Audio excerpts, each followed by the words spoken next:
Existe uma linha invisível que corta os Estados Unidos ao meio, e é provável que você nunca tenha ouvido falar dela. No entanto, ela define o destino de milhões de pessoas todos os dias.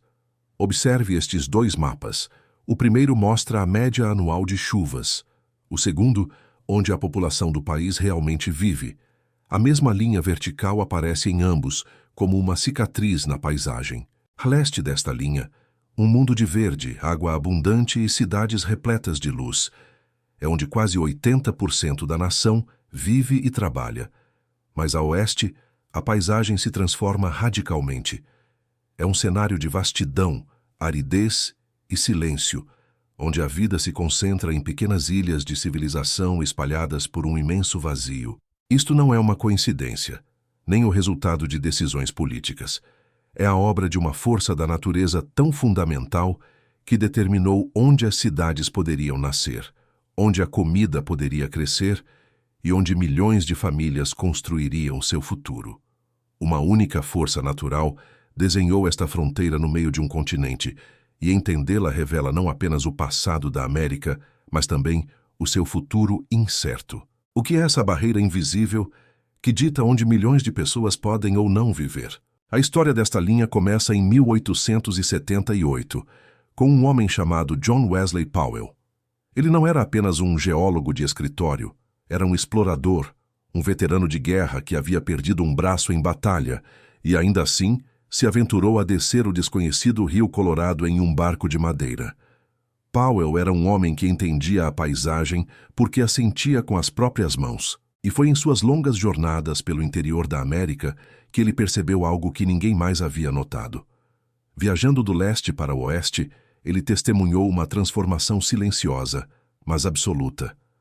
As florestas altas e densas do leste gradualmente davam lugar a árvores mais baixas, depois a pastagens e, finalmente, a um deserto de arbustos. O solo rico e escuro se tornava pálido e poeirento. Os rios largos e profundos se transformavam em riachos sazonais. A chuva, antes uma constante, se tornava uma esperança rara. Powell percebeu que não estava apenas cruzando um país, estava cruzando uma fronteira fundamental da natureza. Com a precisão de um cientista, ele traçou essa fronteira em seu mapa.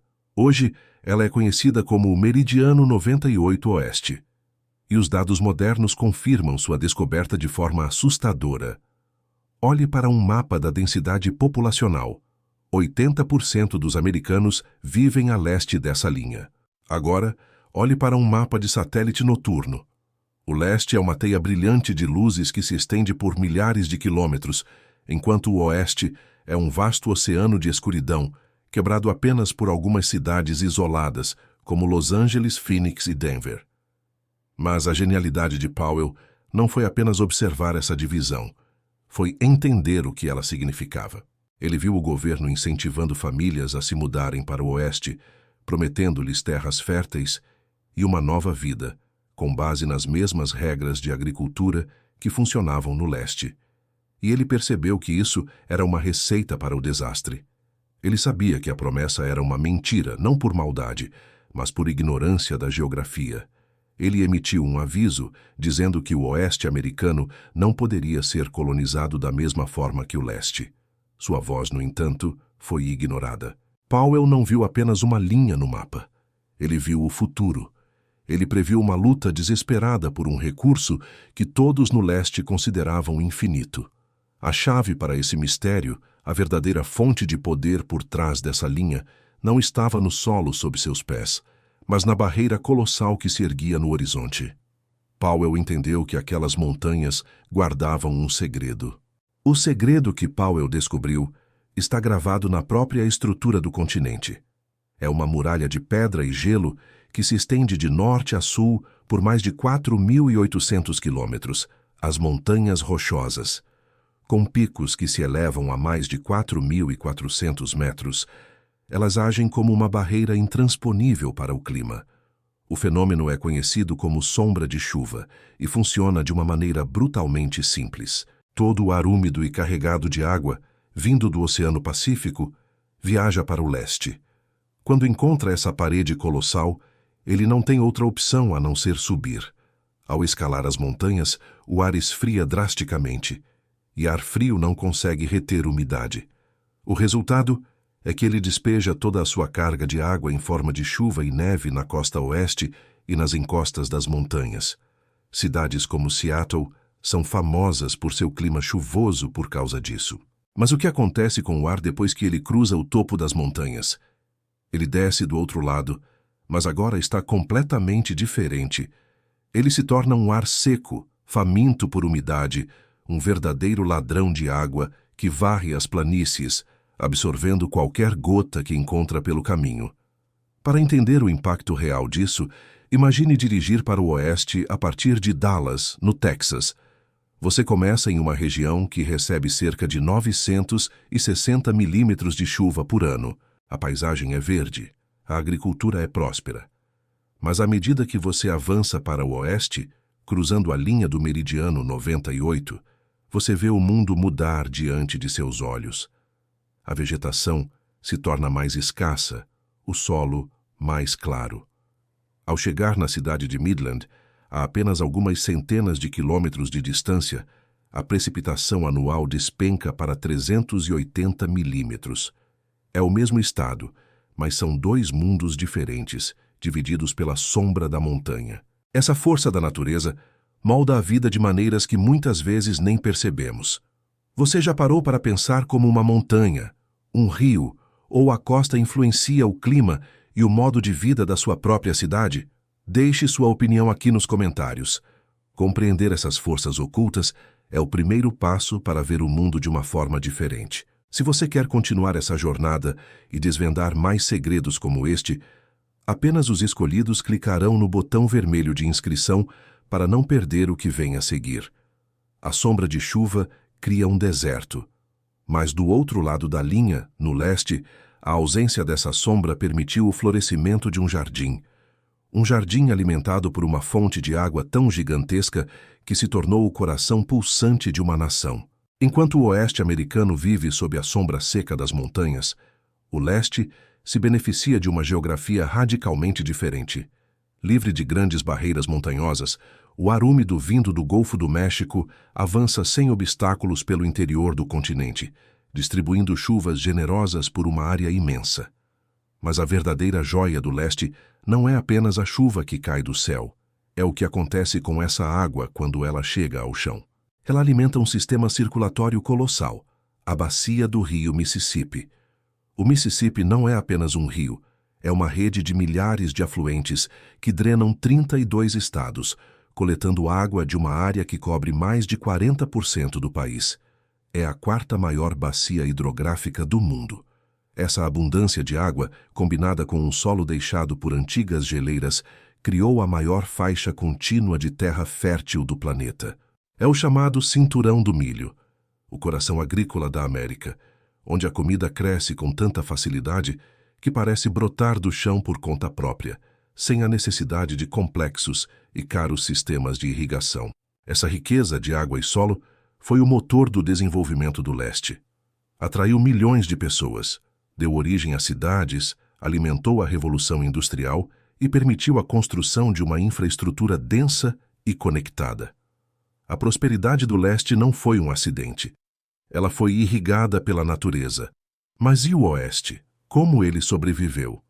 Toda a vida e o desenvolvimento no vasto e seco oeste dependem de uma única fonte de água, muito menor e mais frágil, a bacia do Rio Colorado. Embora seja um rio icônico, que esculpiu o Grand Canyon, sua capacidade é uma fração da do Mississippi.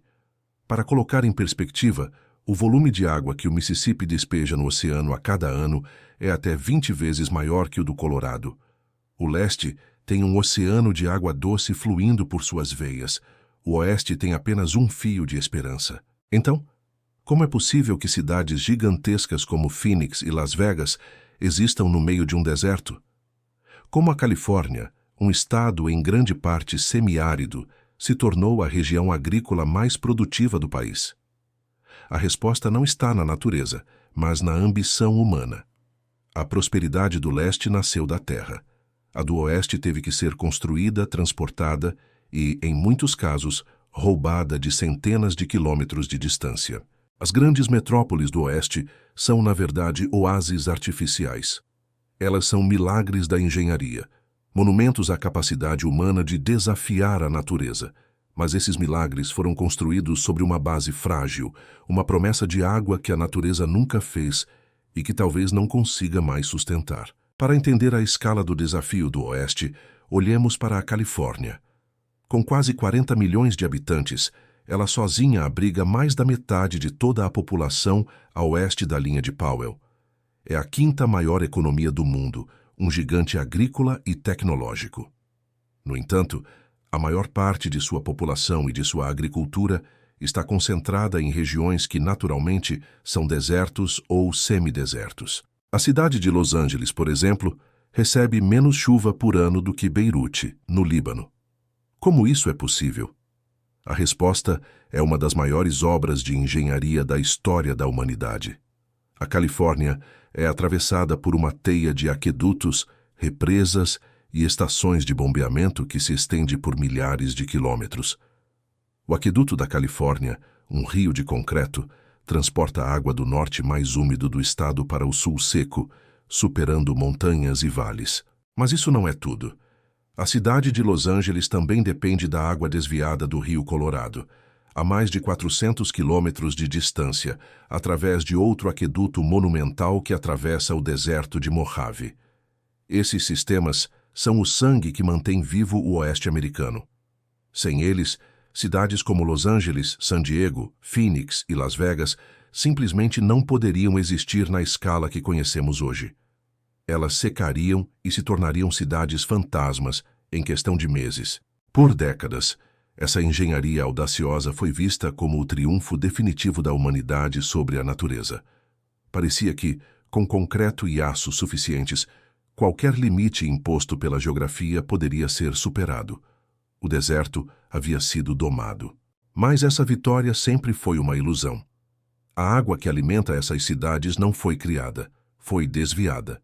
Foi tomada de rios que já estavam sob pressão, alterando ecossistemas e secando lagos inteiros.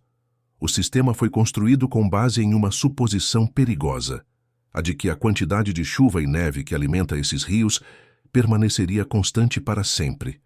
Era uma aposta contra a natureza. E agora, a natureza está cobrando a dívida. Por décadas, a tecnologia pareceu ter vencido a geografia. Mas agora uma força maior que o concreto e o aço está reagindo e a linha invisível que Powell desenhou está começando a se mover, avançando para o leste como um fantasma. Há quase 150 anos, John Wesley Powell se apresentou diante dos líderes do Congresso americano e fez um alerta que soou como profecia. Ele disse que construir o Oeste com base na abundância de água do Leste era um erro que levaria a uma herança de conflito e litígio.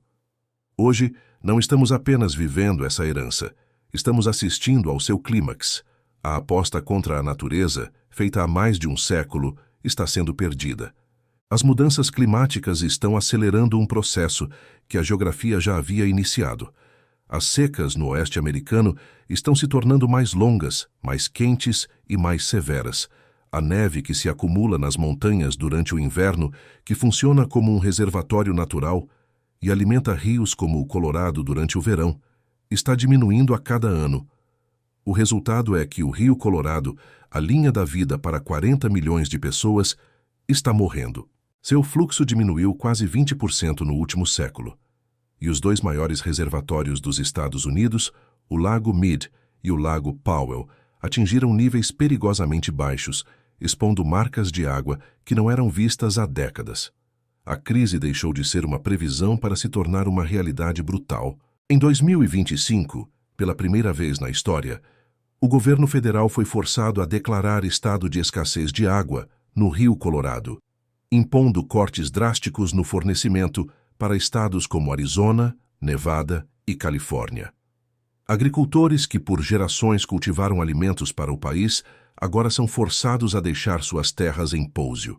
Cidades que se orgulhavam de seus gramados verdes e campos de golfe no deserto agora impõem racionamentos severos. A água, antes um recurso invisível que simplesmente saía da torneira, tornou-se o centro de todas as conversas e de todos os medos. O milagre da engenharia que construiu o Oeste está se revelando uma miragem. Os aquedutos ainda estão lá, mas o que adianta um cano se o rio na outra ponta está secando? A arrogância de acreditar que a tecnologia poderia superar a natureza está dando lugar a uma ansiedade crescente. A linha invisível de Powell não está mais parada no meridiano 98. Com o avanço da aridez, ela está se deslocando para o leste, ameaçando regiões agrícolas que antes eram consideradas seguras. O mais trágico de tudo isso é que não precisava ser assim. Powell não apenas identificou o problema, ele ofereceu uma solução, uma visão para um oeste sustentável, um plano para evitar exatamente a crise que se desenrola hoje. Sua proposta era tão lógica e elegante que sua rejeição beira o absurdo, selando o destino de milhões de pessoas por ganância e visão de curto prazo. A solução proposta por John Wesley Powell era de uma simplicidade revolucionária. Ele olhou para os mapas do Oeste, com suas fronteiras retas e artificiais, desenhadas com réguas em escritórios distantes, e viu o absurdo daquilo. Aquelas linhas não significavam nada para a natureza.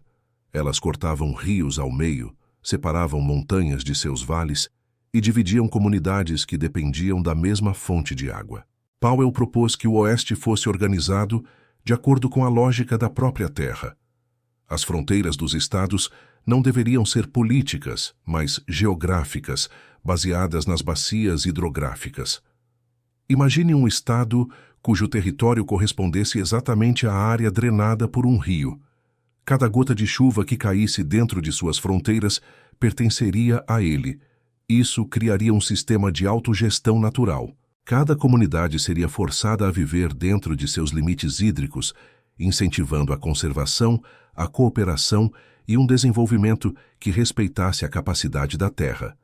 Seria um oeste de comunidades menores e mais sustentáveis, vivendo em harmonia com a paisagem, em vez de tentar dominá-la. Mas a visão de Powell não tinha chance contra as forças econômicas da época. O sonho americano não era de sustentabilidade, mas de expansão ilimitada. Grandes corporações de ferrovias e especuladores de terras queriam um sistema que permitisse a venda rápida e fácil de lotes quadrados de terra, independentemente de onde a água estava. A proposta de Powell foi vista como um obstáculo ao progresso, um idealismo impraticável. Foi arquivada e esquecida. O erro foi agravado em 1922, com o Pacto do Rio Colorado. Representantes de 7 estados se reuniram para dividir a água do rio. O problema é que eles basearam seus cálculos em dados de um dos períodos mais úmidos dos últimos 500 anos. Eles superestimaram drasticamente a quantidade de água que o rio poderia fornecer de forma confiável. Com base nesses números inflados, eles alocaram mais água do que realmente existia, criando uma promessa vazia, uma dívida hídrica que foi passada de geração em geração. Por um século, essa dívida foi mascarada por grandes reservatórios e pela sorte de alguns anos mais chuvosos. Mas agora, com a seca prolongada, o saldo da conta chegou a zero. A promessa se quebrou. As decisões tomadas há mais de um século, baseadas em ganância e em ciência falha, criaram a tempestade perfeita. Hoje, estados que compartilham o mesmo rio moribundo não se veem como parceiros, mas como rivais em uma luta de soma zero. É a exata herança de conflito que Powell previu. Chegamos ao ponto de inflexão. O confronto entre a ambição humana e a realidade geográfica, adiado por mais de um século, está acontecendo agora, em tempo real. A linha invisível que John Wesley Powell desenhou no mapa deixou de ser uma teoria acadêmica para se tornar uma fronteira viva, que avança e redefine o futuro de uma nação. A engenhosidade que ergueu cidades no deserto agora enfrenta seu maior desafio. A fonte de água que sustentava esse sonho está desaparecendo. Isso nos deixa diante de um futuro incerto, com caminhos que parecem saídos da ficção científica. Será que a tecnologia, mais uma vez, nos salvará no último minuto? Projetos de dessalinização em larga escala, transformando a água salgada do oceano em água doce, são uma possibilidade, mas seu custo energético e impacto ambiental ainda são imensos. Outros falam em reciclar 100% da água ou até mesmo em projetos faraônicos para transportar água de rios distantes, como o próprio Mississippi? Ou será que estamos no limiar de um cenário muito mais sombrio? Um futuro onde a tecnologia não chega a tempo e milhões de pessoas se tornam refugiados climáticos dentro de seu próprio país. Uma migração em massa, com famílias abandonando suas casas e vidas no oeste árido para buscar segurança hídrica no leste mais úmido. Seria um redesenho demográfico sem precedentes, com consequências sociais e econômicas que mal podemos imaginar. A grande questão que paira sobre o oeste americano é se ele encontrará uma forma de se adaptar, ou se entrará em colapso. A disputa pela água já está acirrada, mas pode se transformar em um conflito aberto, redefinindo o poder e a política nos Estados Unidos. A história da linha invisível é um lembrete poderoso de que, não importa o quão avançada seja a nossa tecnologia, ainda vivemos sob as regras da geografia. Ignorar seus limites não os faz desaparecer. Apenas adia as consequências, tornando-as ainda mais severas quando finalmente chegam. Qual você acredita ser o futuro do oeste americano? Uma solução tecnológica ou uma migração inevitável? Deixe sua opinião nos comentários. Este é um debate que afeta a todos nós. Se esta jornada pela geografia oculta dos Estados Unidos abriu seus olhos para o mundo de uma nova maneira, deixe seu like e se inscreva no canal para continuarmos a explorar as forças invisíveis que moldam nossa realidade. A linha de Powell nos ensina uma lição universal. A água não segue as fronteiras que desenhamos, mas a vida sempre seguirá o caminho da água.